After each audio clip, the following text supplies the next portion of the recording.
Jimena López, perdón. Jimena, hola, ¿me escuchás? buenos días, ¿se escucha? Sí, ¿vos me escuchás, Pablo? Perfecto, perfecto. Ay, discúlpame. Bueno, buenos días a todos, a todas, a todes. Antes de hablar particularmente de lo que yo considero que es el proyecto de IBE, quiero agradecer a los presidentes y a las presidentas de las 4 comisiones y vicepresidentas la conducción de este debate de la manera más respetuosa posible, más allá de que la violencia se trasladó a los medios digitales. Hay que ser respetuosas de todos y no solamente respetuosas de la boca para afuera, sino también en las acciones. Y no es justo que quienes han venido a hablar a este lugar institucional, donde legislamos para ciudadanos y ciudadanas, por fuera de su comportamiento sean tan agresivos y agresivas en las redes. Yo recibí más de 1000 mails a mi casilla de correo por la opción ideológica que tengo. Considero que quienes obviamente están en el otro sector, considerando que esto no es posible o que están en contra del IBE, no deben fogonear a su militancia para que se comporten de manera tan agresiva con nosotras, porque nosotras no lo hacemos, no escrachamos, no vamos a buscar a la casa a nadie, no escribimos sobre las redes insultos. Me parece que si vamos a dar un debate en democracia, particularmente hay que correrse del eje de la violencia. Eso simplemente. Segundo, voy a hablar como profesional de la salud. Soy licenciada en trabajo social, trabajo en territorio hace más de 18 años, me egresé con 22 años y desde ese momento entré en un centro de atención primaria a trabajar y desde ese momento acompaño a mujeres y disidencias, mujeres trans, varones trans, personas no binarias, en lo que es el aborto. El aborto existe, existió y va a seguir existiendo. Está en nuestro poder en algún punto poder sacarlo de la clandestinidad que nunca salvó ninguna vida y clandestinidad que siempre afecta diferencialmente las intersectorialidades que atraviesan los sectores más vulnerables. El hecho de ser mujer es una vulnerabilidad, de ser disidencia es una vulnerabilidad y se cruza con edad, se cruza con raza, se cruza con sector social, con posibilidades educativas. Entonces, me parece que hay que hacer una lectura más compleja. Yo estaba escuchando tanto acá como en el canal de YouTube las diferentes exposiciones. Se trabaja mucho en esto de que permanentemente, como si fuese una verdad absoluta, de que las pobres no abortan. Yo voy a hablar particularmente con datos de mis compañeras y compañeros de la red de socorristas en red feministas que abortamos. Agradezco que me hayan acercado a la brevedad tanto los datos del 2019 como los del 2020, pero bueno, voy a hablar con números de lo que reciben en las llamadas telefónicas de las líneas en todo el país de lo que llamamos el socorro rosa. Las feministas en red históricamente nos han ayudado cuando el aborto es clandestino a que nuestras compañeras y compañeros no mueran en la práctica. Son quienes acompañan, quienes cubren el vacío legal del Estado que decidió abandonar a miles de mujeres.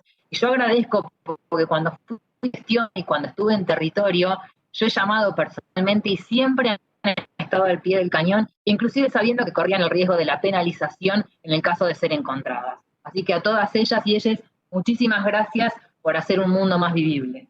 En el 2020, el socorro, las socorristas en red recibieron más de 13.000 llamadas y acompañamientos de mujeres lesbianas, no binarias y varones trans en la decisión de abortar.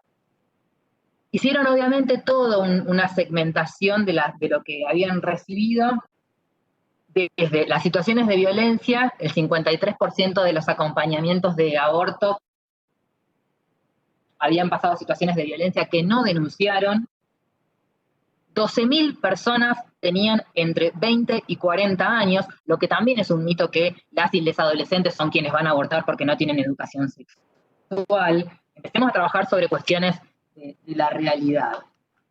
El 22,3% de esas 13.000 personas que se acompañaron no tiene trabajo remunerado, o sea, no tiene pago. Sí, lo que se realizan son tareas de cuidado doméstico, pero no están dentro del mercado formal. A su vez, a ese 22,3% se le suma un 28% de mujeres que están informalizadas. O sea, ahí tenemos casi el 50% de la muestra está por debajo de los niveles de pobreza.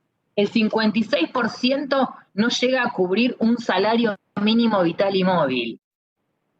El 30% de los acompañamientos fueron realizados sobre personas que cobran la UH o algún tipo de plan social. El 60% de esas mujeres no binarias y varones trans acompañados no posee cobertura médico-asistencial u obra social. Otra de las cosas que muestran las redes de socorristas es que desde el 2014, que se inició con 1.100 acompañamientos, ha ido progresivamente el acompañamiento y la socialización de este dispositivo de acompañamientos de aborto en la elección. Me parece que lo que hay que tener en claro es que no estamos discutiendo la centralidad de la vida acá. Lo que estamos discutiendo es la función que va a tener el Estado. No es la centralidad de la vida, el aborto ya existe y va a seguir existiendo. Lo que estamos fundamentalmente discutiendo es cómo vamos a regular y cómo vamos a intervenir como Estado.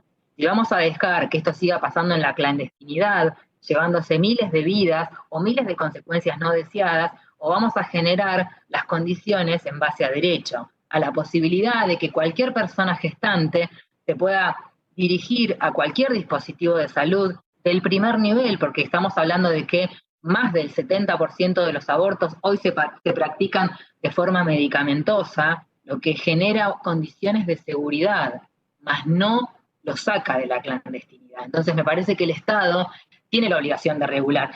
Y siempre, generalmente, se mira para el afuera. Miremos Uruguay. Uruguay legalizó la interrupción voluntaria del embarazo y midieron la cantidad de muertes maternas que han tenido y llevan una desde el momento que se regularizó. Entonces, ¿qué vida salva la clandestinidad? Ninguna. Y yo entiendo todas las posturas basadas en la fe. Lo que me parece es que como Estado y como funcionarias y funcionarios del Estado tenemos que entender que el Estado no va a promover la práctica, simplemente va a regularizar y mejorar las condiciones de una práctica que de hecho ya existe, Y todas y todos los que estamos acá sabemos y conocemos situaciones, los que están a favor y los que están en contra. Y por ahí voy a hablar también de otra cosa que sí se ha hablado, que me parece realmente un atropello a las infancias. Decir que el dolor es fisiológico en un cuerpo o en una corporalidad de 10 años es un acto de tamaña injusticia en alguien que ha sido abusado. Nadie elige una violación, nadie elige ser abusada, nadie elige ser el objeto de otra persona. Y a su vez, someterla a parir o a una microcesárea, sabiendo que hay una subjetividad destrozada, es de una crueldad que nos aleja bastante de cualquier acto de humanidad. No estamos para juzgar, estamos simplemente para acompañar, para resolver y para ampliar derechos. Después de legalizado el aborto, no vamos a ir todas a abortar, pero quien defina y decida hacerlo va a tener las mejores condiciones que se merece. Porque después de la sanción de la IVE hay que hacer un trabajo profundo también con los dispositivos de la salud pública. Y lo digo como profesional de la salud. Hay que trabajar conscientemente con los profesionales, que no está la ideología por encima de la ética. Nunca es así. Y la ética implica ayudar siempre. Eso es la ética. Esa es la opción por los pobres. Ese es el movimiento que defiendo. Y agradezco nuevamente a las socorristas en red, a la enorme marea verde que está fuera del Congreso, a la campaña que hace más de 15 años que pelea por la interrupción voluntaria del embarazo, y a todas las compañeras que todavía viven con culpa el precio de una decisión de la que nadie las obligó. Simplemente tenía que ver con una definición. Nadie merece morir por una decisión. Y creo, y volviendo a las palabras que dijo una de las médicas que me impactó mucho, de verdad, en un mundo justo, las niñas no son madres. Y la interrupción voluntaria no va a evitar la penalización de los abusadores. Eso corre por otro carril. En la Argentina, casi ningún abusador sexual intrafamiliar está penalizado con cárcel. Entonces, tensionemos el poder judicial, pero no mezclemos los tantos. He trabajado con víctimas de abuso sexual hace muchísimos años. Obligar a alguien que está siendo desestructurada por las consecuencias de un abuso a parir es de una crueldad que nos aleja de cualquier humanidad. Así que Por favor, repensemos permanentemente. Y otra cosa que quiero decir a modo de conclusión, nosotras y nosotros legislamos para todos. Yo legislo para que el mundo sea un poco más justo y la Argentina un país más vivible para los sectores populares. Es mi opción de militancia. Y también legislo para las hijas y los hijes de aquellos que militan el pañuelo celeste, que si en algún momento definen abortar, no lo hagan de manera clandestina. Lo puedan hacer en las mejores condiciones para todas y para todos. Muchas gracias. Muchas gracias, señora diputada. Con esta oradora